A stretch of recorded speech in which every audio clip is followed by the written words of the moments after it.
감사합니다. 계속 나아가기 위한 두 가지 힘이라는 제목으로 하나님 말씀 전하도록 하겠습니다. 예수 그리스도로 말미암아 구원받는다는 것은 세 가지의 은혜가 있다는 의미입니다. 첫째는 선행 은혜, 둘째는 조력 은혜, 셋째는 견인 은혜입니다. 선행 은혜는 하나님의 먼저 행하심으로 베푸신 은혜입니다. 한 사람이 예수 그리스도를 믿게 되는 것은 하나님이 먼저 행하심으로써 일어나는 사건이기에 선행 은혜에 속합니다. 그런데 특별한 경우를 제외하고 일반적인 경우에는 예수님을 믿고 끝나는 것이 아니라 예수님을 믿음으로 삶을 살아가게 됩니다. 예수님을 믿게 되었고 회심하게 됐고 죄사함을 받게 됐고 자유를 누리게 됐고 세상이 달라 보이게 됐고 성령 충만을 받게 되었다고 해서 삶을 벗어나는 것은 아닙니다.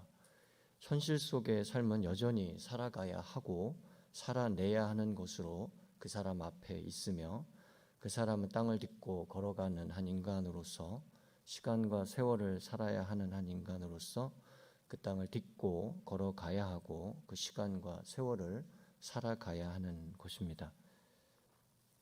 예수님을 믿게 되어서 구원받았다고 해서 이런 인간의 조건이 사라지는 것은 결코 아닙니다. 그런데 이러한 삶은 혼자 살아갈 수 있는 것이 아닌 누군가의 도움이 필요한 법인데 그 도움을 하나님이 주시고 베푸신다는 의미에서 조력 은혜가 삶에는 작동합니다. 그런데 이런 도움이 한두 번으로 끝날 수도 있고 평생토록 계속되는 도움으로 이어질 수도 있는데 하나님의 도움은 한두 번으로 끝나는 것이 아니라 하나님이 인도하시고자 하는 사람에게는 평생토록 계속되어 끝까지 인도하시고 도우신다는 의미에서 견인 은혜입니다. 여기서 견인은 쉽게 말해 견인차 생각하시면 되죠. 견인차. 견인 당해보셨나요? 견인을 당해보면 견인이 뭔지 좀 알게 되죠. 도로에 세워져 있는 차를 견인해 갈 때 세워져 있는 차는 이끌고 가는 차를 따라 목적지에 이르게 되듯이 그 사람의 삶은 이끌고 가시는 하나님의 견인 은혜에 따라 목적지에 이르게 된다는 말이겠습니다. 이것을 아우구스티누스는 신국론에서 아주 유명한 한마디의 말로 요약을 했습니다. 신적 의지가 나의 의지를 일으킨다. 엄청 중요한 말이죠. 신적 의지가 나의 의지를 일으킨다. 하나님의 의지가 나를 일으키시기 때문에 나의 의지가 일어나게 된다는 말입니다. 나의 의지는 홀로 설 수 있는 성격의 것이 아니라 하나님의 의지에 따라서 다시 일어서기도 하고 또 다시 일어서지 못하기도 한다는 말이겠습니다. 이렇게 예수 그리스도로 말미암아 구원받는다는 것은 구체적인 세 가지의 하나님의 은혜가 있다는 것인데 첫째는 하나님의 먼저 행하심으로써의 선행 은혜이고 둘째는 하나님이 또한 도우심으로써의 조력 은혜이며 셋째는 하나님이 계속 이끄심으로써의 견인 은혜인 것입니다. 오늘 말씀은 이 중에서 마지막 즉 하나님의 견인 은혜를 하나님의 인도하심과 관련하여 말씀해주고 있습니다. 이 땅을 살아가면서 하나님은 하나님이 택하신 인생을 반드시 인도하시는데 그 인도하심을 들여다보면 어떤 특징이 있냐면 견인 은혜의 특징이 있다는 것이죠. 한 번 인도하심으로 끝나지 않고 두 번 인도하심으로 끝나지 않고 세 번, 네 번, 다섯 번 이렇게 계속 인도하심으로 고단한 삶을 살아갈 수 있도록 인도하신다는 것입니다. 오늘 말씀은 이를 다윗이라는 인물을 통해 구체적으로 보여주고 계십니다. 오늘 말씀을 통해 우리의 삶 속에 베푸시는 하나님의 견인 은혜를 깨닫고 하나님께 영광 돌리는 우리가 될 수 있기를 바랍니다. 이를 살피기 위해서 먼저 25절을 보겠습니다. 25절 말씀 함께 읽어볼까요? 시작. 그러자 사울이 다윗에게 말했습니다. 내가 큰 일을 할 것이고 반드시 승리할 것이다. 그러고 나서 다윗은 자기 길을 갔고 사울도 자기 궁으로 돌아갔습니다. 이 말씀에서 사울이 다윗에게 어떤 말을 한 이후에 다윗이 어떻게 했는지, 또한 사울이 어떻게 했는지가 나옵니다. 다윗은 자기 길을 갔다고 하고요, 사울은 자기 궁으로 돌아갔다고 합니다. 여기서 다윗이 자기 길을 갔다는 것은 다윗이 하길라 산에서 자기 길을 갔다는 거죠. 그렇다면 하길라 산에서 다윗이 처음으로 자기 길을 갔다는 건가요? 아니죠.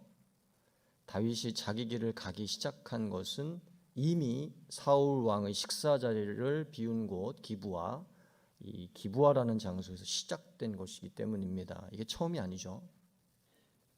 사울 왕은 다윗을 시기하여 죽이려고 했고, 다윗은 자신을 보호하기 위해서 사울 왕과의 정기적인 식사 자리를 비워야 했습니다. 이것은 사울 왕과의 작별을 의미했고, 이곳이 다윗이 자기의 길을 가기 시작한 곳이었습니다. 기브아죠. 그리고 그 길은 도망자의 길이었고, 그래서 꽃밭의 길이 아니라 광야의 길이 시작됐으며, 높당으로 가죠. 높당에 가서 먹을 걸 도움을 받고 무기를 공급받으며, 또 가드 땅으로 들어가서 몸을 피하다가 다시 아둘람 굴로 몸을 피했고, 여기서도 안전을 보장받지 못하자 아예 모압 땅으로 멀리 도망가 버립니다. 그런데 거기서 하나님의 예언자 갓을 통한 하나님의 말씀을 따라 다시 유대 땅 헤레 수풀로 돌아오고, 거기서 그일라로 다시 도망가고, 거기서 다시 십광야로, 마온 광야로, 그리고 엥게디 요새로, 그리고 하길라 산으로 숨어 들었고, 여기서 이제 또 다시 자기 길을 갔다라는 게 25절에 다윗은 자기 길을 갔다라는 정확한 의미입니다. 이렇게 하나님이 다윗을 왕으로 삼겠다는 약속을 사무엘에게 듣기는 했지만 도대체 언제 왕이 되는지는 모를 그 길을 다윗이 계속 가고 있는 것이죠. 이 말씀에서는 하나님이 다윗을 인도했다는 말씀은 한 군데도 나오지 않지만, 이 다윗의 도망 이야기 전체에는 하나님의 인도하심을 문자로 담고 있는 게 아니라 다윗의 삶 속에 담고 있는 것이기에, 하나님의 인도하심이 명시적으로 나타나는 것이 아니라 암시적으로 나타나는 것입니다. 저와 여러분이 성경을 읽을 때 문자에만 집착하면 의미를 잃어버릴 때가 있습니다. 그러나 맥락을 살펴보면 의미를 얻을 때가 있습니다. 하나님의 인도하심은 문자에 집착하면 보이지 않지만 맥락을 살펴보면 보이는 것입니다. 할렐루야. 문자를 통해 드러나는 계시이기도 하지만 맥락을 통해 감추어진 계시이기도 한 것, 이것이 하나님의 인도하심이기 때문입니다. 다윗이 자기 길을 갔다는 것은 이런 맥락에서 파악해야 하나님의 뜻이 드러나는 말씀이며, 그 뜻은 하나님이 다윗을 인도하고 계신다는 뜻입니다. 이렇게 하나님은 다윗의 삶을 인도하시고 이끄시는데, 이것이 한두 번으로 끝나는 것이 아니라 계속 인도하시고 이끄셔서 다윗이 자신의 길을 가게 하십니다. 저와 여러분에게도 저와 여러분의 길이 있는 줄 믿습니다.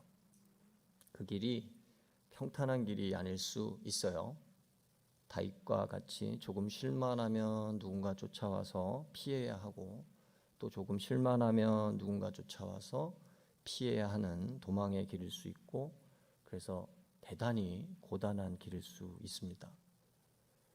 그래서 나는 언제 한 곳에 정착하며 아이들을 키우고 안정된 삶을 살아갈 수 있을까와 같은 질문을 던질 수도 있는 그런 길일 수 있습니다.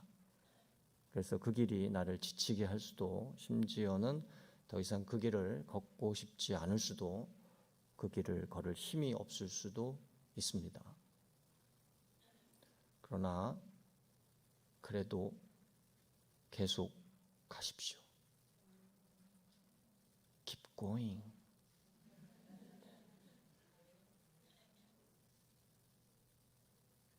이것이 하나님의 말씀입니다. 내가 너한테 힘을 주겠다. keep going.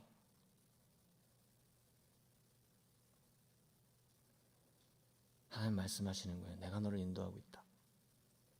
그리고 내가 너를 인도할 것이다. 그러니 너의 길을 계속 가라. 이 하나님의 인도하심을 믿고 신뢰하며 저와 여러분 자신의 길을 계속 갈 수 있기를 바랍니다. 지친 다리에 힘을 얻고 지친 마음에 힘을 얻으며 떨구어진 고개를 다시 들어 앞을 보시고 믿음의 주여 우리를 온전하게 하시는 인 예수 그리스도를 바라보시길 바랍니다. 그렇게 계속 길을 갈 수 있기를 바랍니다. 고개를 드세요. 고개를 좀. 고개를 땅에 처박지 마시고 고개를 좀 드십시오. 고개를. 할렐루야. 고개를 들어야 가죠. 고개를 들어야. 이게 계속 가는 거예요. 아멘이십니까? 아멘. 그렇다면 다윗이 자신의 길을 계속 가야 하는 이유가 무엇일까? 어째서 다윗은 지치고 고단한 이 길을 계속 가야 할까? 25절 다시 한번 읽어볼까요? 25절 말씀 시작. 그러자 사울이 다윗에게 말했습니다. 내 아들 다윗아, 내게 복이 있기를 바란다. 네가 큰 일을 할 것이고 반드시 승리할 것이다. 그러고 나서 다윗은 자기 길을 갔고 사울도 자기 궁으로 돌아갔습니다. 이 말씀에서 사울이 다윗에게 이렇게 말합니다. 내 아들 다윗아, 내게 복이 있기를 바란다. 네가 큰 일을 할 거고 반드시 승리할 것이다.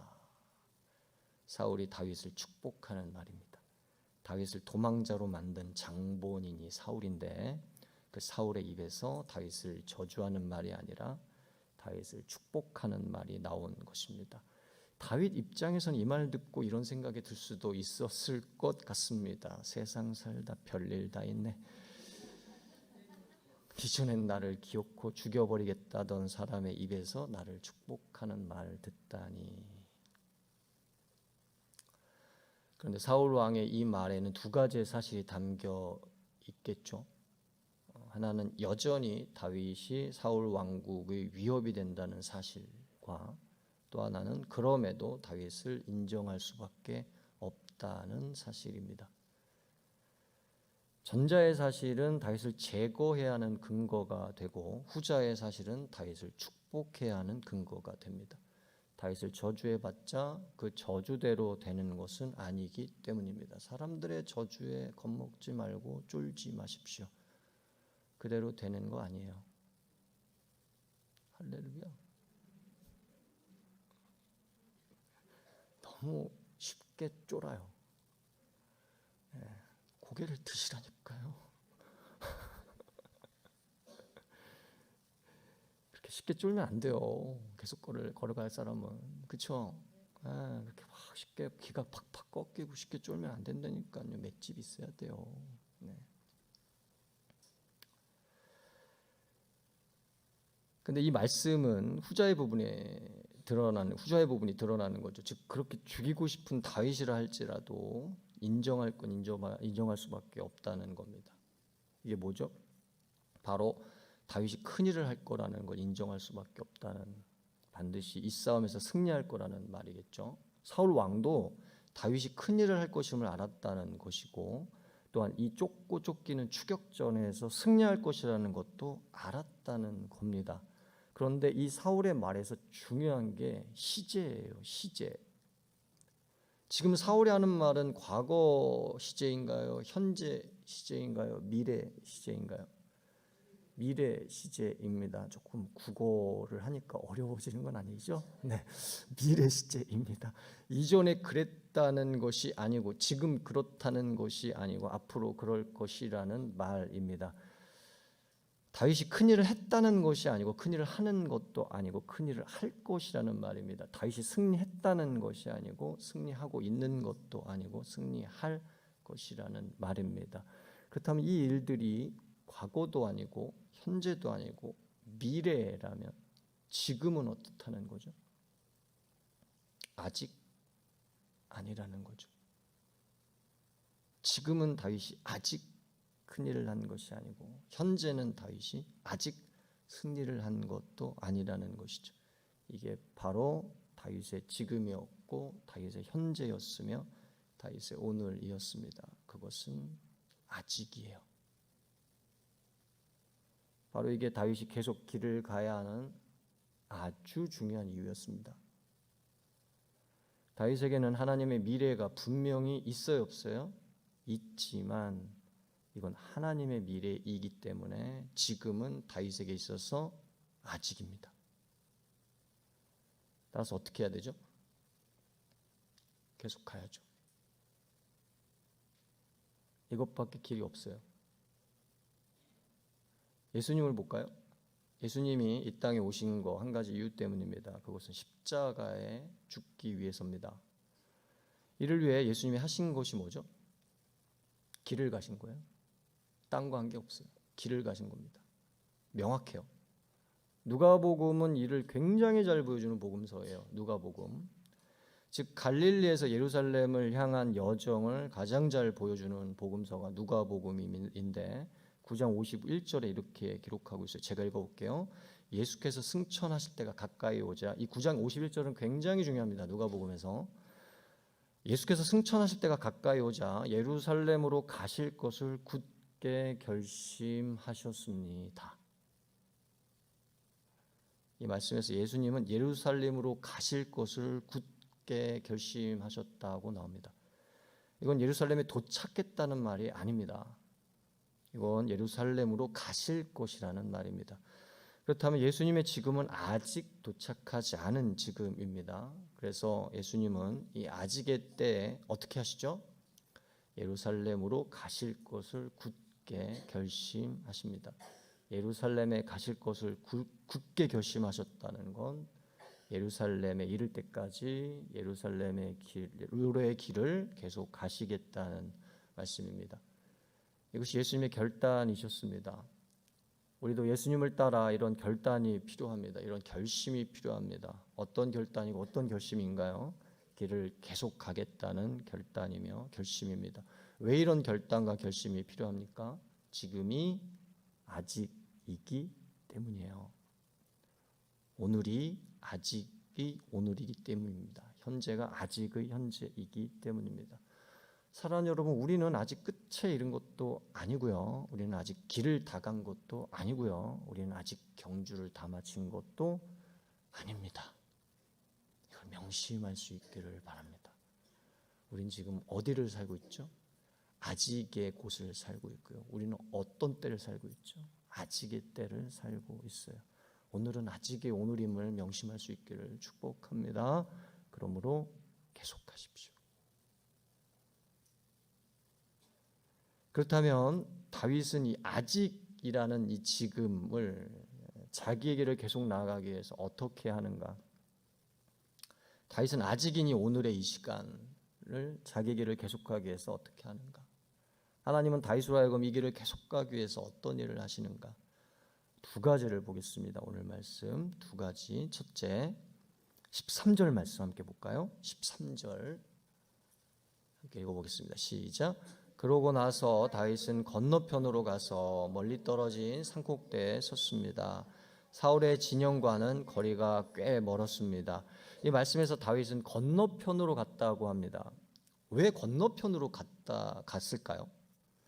멀리 떨어진 산꼭대기에 서기 위해서입니다. 그렇다면 다윗이 건너편으로 가서 멀리 떨어진 산꼭대기에 선 이유가 뭔가요?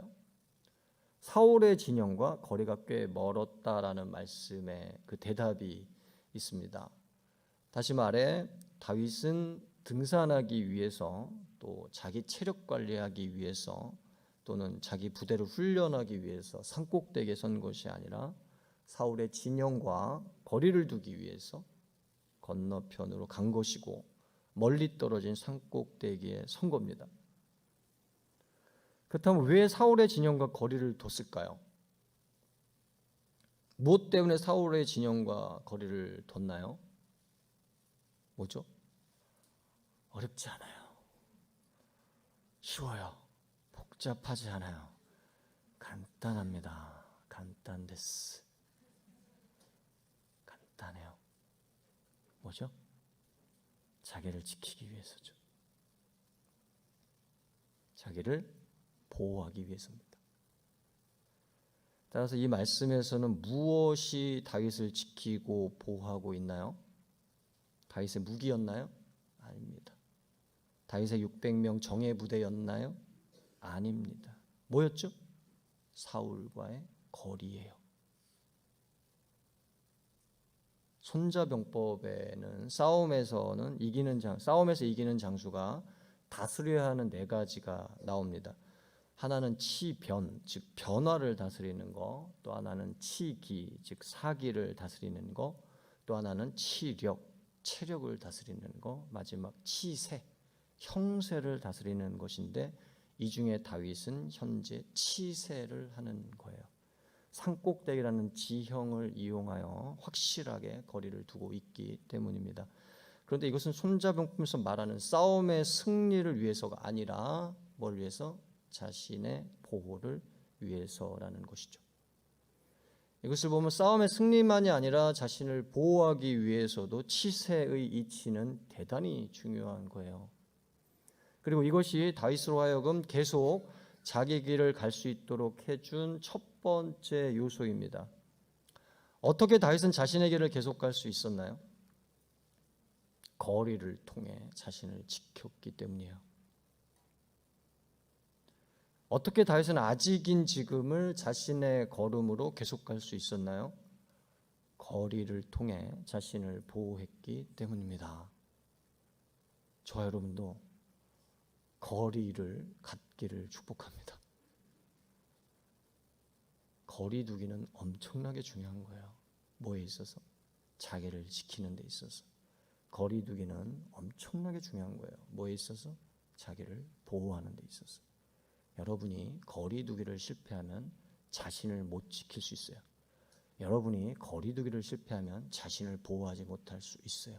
하나님의 견인의 은혜 중에 너무 중요한 은혜는 거리 두기를 할 수 있게 만들어 주시는 은혜입니다. 왜요? 그래야 내 자신을 지키기 때문이에요. 미라슬로프 볼프라는 분이 쓴 배제와 포용이라는 책이 있는데 거기에는 거리두기와 소속되기라는 챕터 장이 있습니다. 여기서 이분이 이야기하시는 것은 소속되기 위해서는 반드시 거리두기가 필요하다는 것입니다. 왜? 거리두기가 자신을 보호하고 지키는 강력한 무기이기 때문입니다.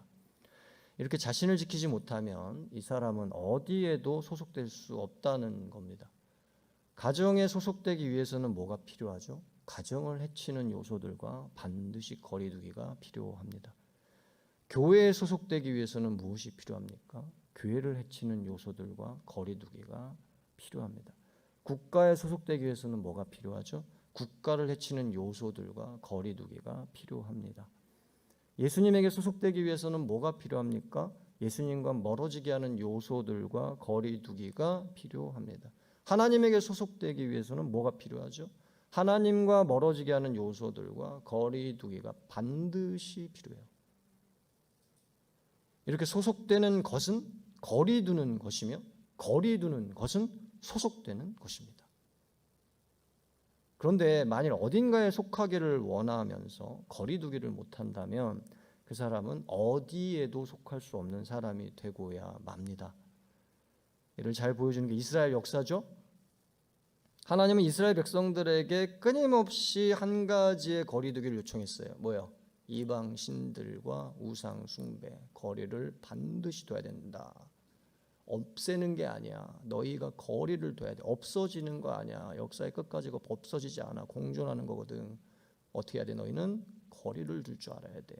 그게 지혜고 힘이야. 그러나 이들은 끊임없이 이 거리두기에 실패했습니다. 오히려 이런 이방 신들과 우상 숭배를 가깝게 따랐죠. 이로 인해 어떤 일이 일어났나요? 그냥 이걸로 끝났나요? 아닙니다. 여러분, 거리두기 실패하면 반드시 결과가 있어요. 어떤 일이 일어났어요? 바벨론 제국이 망했죠. 결국 자신이 속할 나라가 공중분해된 겁니다. 공중분해. 그래서 어디에도 속하지 못해서 어떻게 돼요? 포로로 끌려가죠. 포로 생활은 어디에도 속할 곳이 없는 방랑 생활을 의미하기 때문입니다. 예수님을 보십시오. 예수님은 예루살렘으로 가는 길에 사람들이 자신을 왕으로 삼으려고 했어요. 이에 대해 예수님이 어떻게 하셨나요? 그래, 너희들의 제안을 받아들이마. 내가 왕좌에 앉아서 너희들을 다스리겠다라고 했나요? 나의 나라는 이곳이니라 막 그랬나요? 아니죠. 거리를 두셨습니다. 또한 예수님이 십자가에 달리셨을 때 사람들이 십자가에서 내려와 보라고 도발을 하죠. 도발했습니다. 이런 대중의 도발에 대해 예수님이 어떻게 하셨나요? 내가 못 내려갈 줄 아냐? 내가 이거 못 다 뽑고 내려가 줄게. 그랬나요? 아니죠. 대중의 도발에 철저히 거리를 두셨어요. 그리고 끝까지 하나님의 길을 가셨고 하나님의 뜻을 섬기셨습니다. 이것은 베드로 역시 그러하고요. 바울 역시 그러하며 자기 길을 걷는 사람들 모두가 똑같아요. 만일 우리가 우리의 길을 간다고 하면서 거리를 두지 않아 어리석게도 자신을 지키지 못한다면 그 길을 계속 갈 수 없을 것입니다. 그러므로 사랑하는 여러분, 거리를 두십시오. 그렇게 자신을 지키시기를 바랍니다. 거리 둘 사람 있어요, 없어요? 아, 없어요? 아이고, 세상을 꽃밭으로 보시네.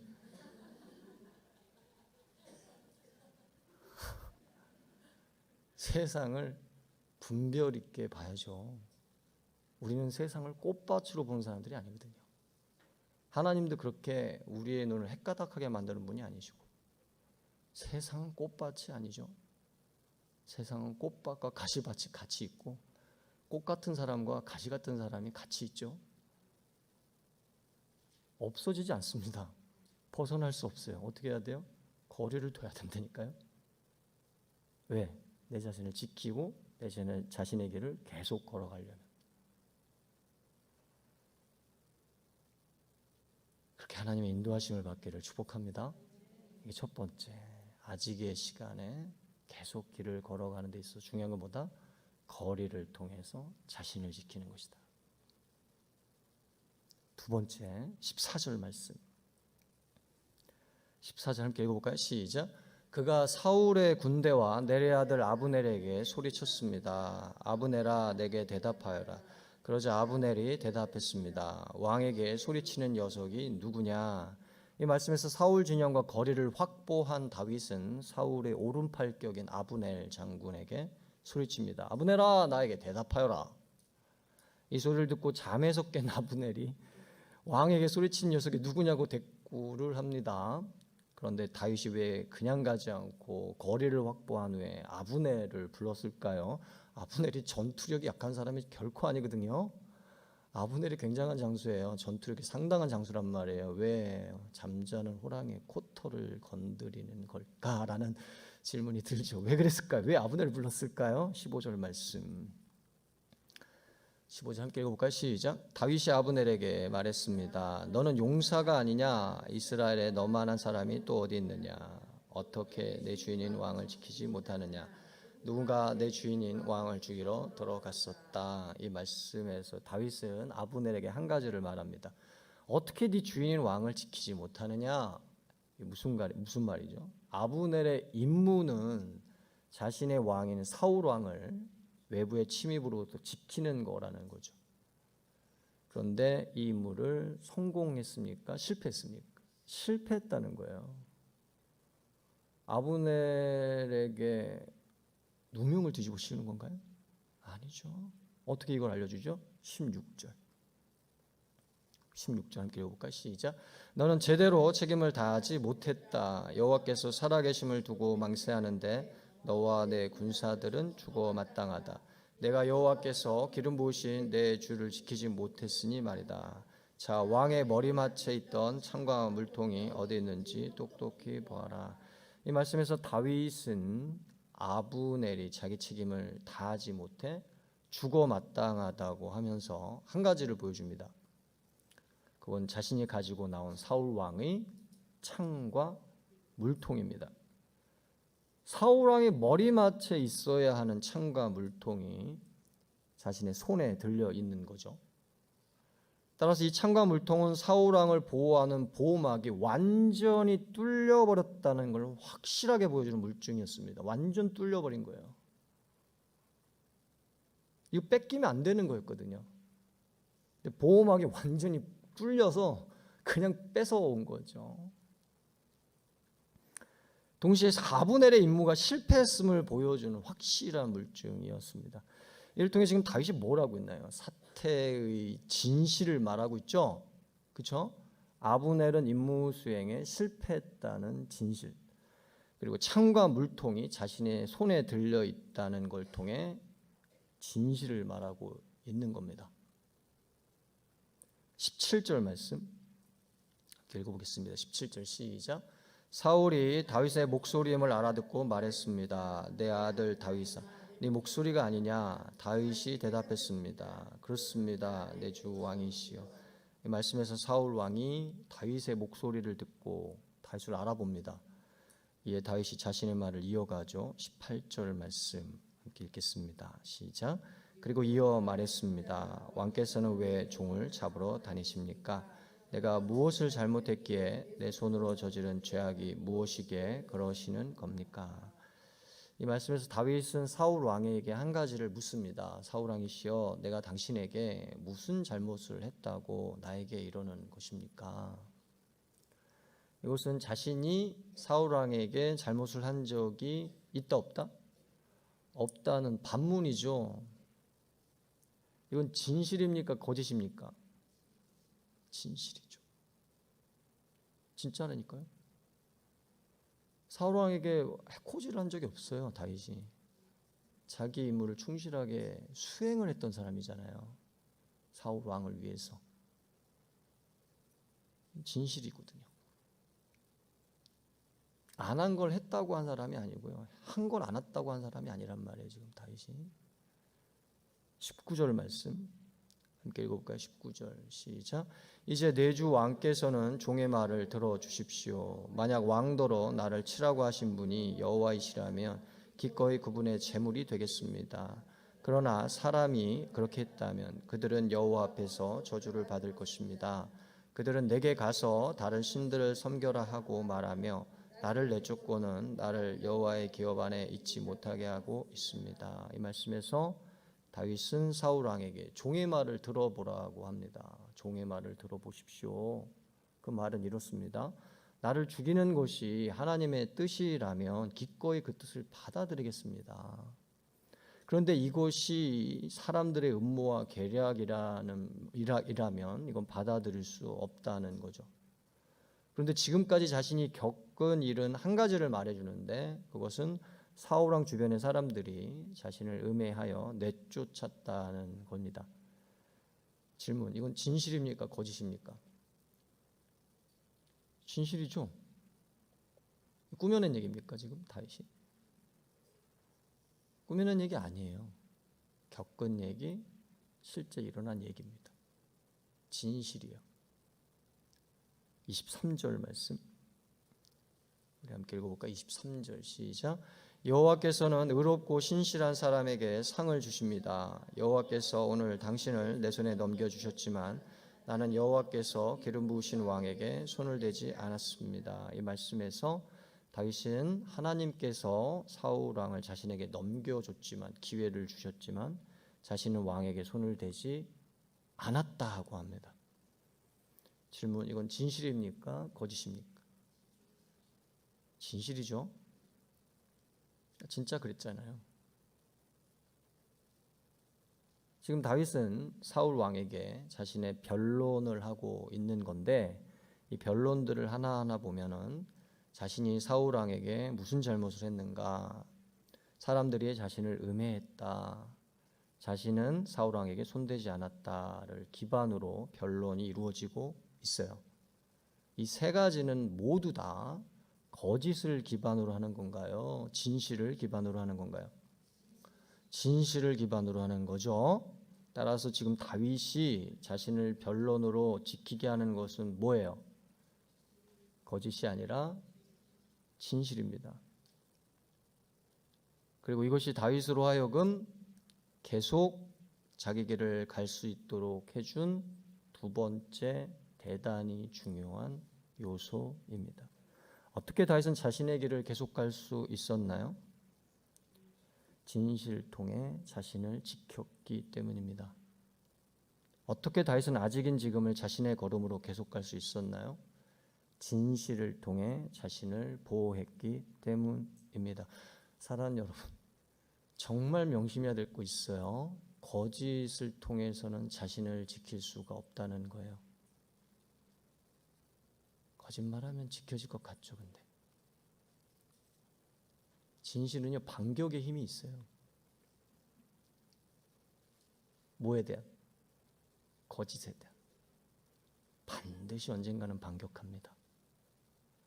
진실을 그렇게 호락호락하게 보지 마세요. 말을 하냐 안 하냐의 문제가 아니에요. 있다는 게 문제라는 거죠. 진실은 있어요. 그리고 그냥 있는 게 아니라 언젠간 반드시 거짓에 대해 반격할 것입니다. 그래서 진실하라는 거예요. 하나님께서.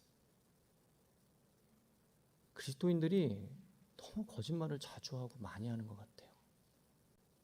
왜 그러죠? 여러분 왜 그러세요? 에? 왜 이렇게 거짓말을 자주 하고 많이 하세요? 아, 진실은 힘이 없다고 생각하시는구나. 코 다칩니다.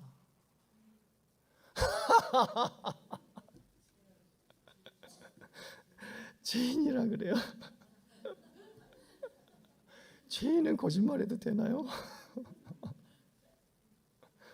죄인이기 때문에 진실한 거 아닌가요? 내가 죄가 있다라는 것을 고백하는 건 진실 아니에요? 그 거짓말하면 구원 못 받잖아요. 구원 못 받아요. 진실하지 않은 사람은 구원 못 받습니다. 왜? 자기가 죄인이라고 하는 게 진실이 아니라면 그거는 구원을 못 받죠. 구원을 못 받는 거잖아요. 그 진실이 아닌데 그게 자기한테. 여러분 진실이십니까? 내가 죄인이라는 게 여러분한테 진실이세요? 아니면 거짓이세요? 거짓이면 구원 못 받는다니까요. 구원의 전제는 내가 죄인이라는 진실이 전제인 거예요. 그게 나한테 진실이 아니면 여러분 구원받은 사람이 아니에요. 저도 구원받은 사람이 아니고. 그죠? 할렐루야.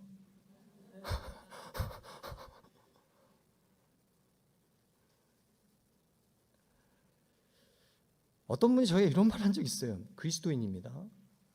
교회 다니시는 분들이고 집사님이죠, 심지어.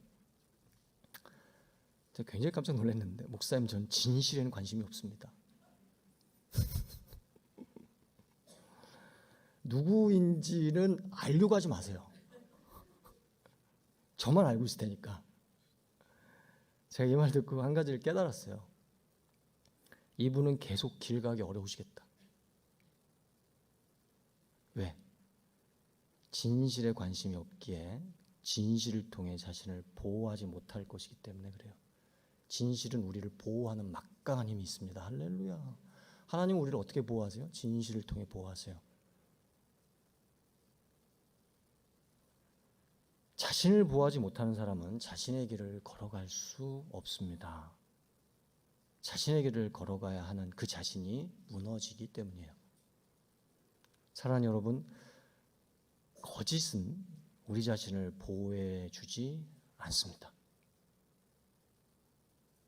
진실이 우리 자신을 보호해주고 지켜주는 것입니다.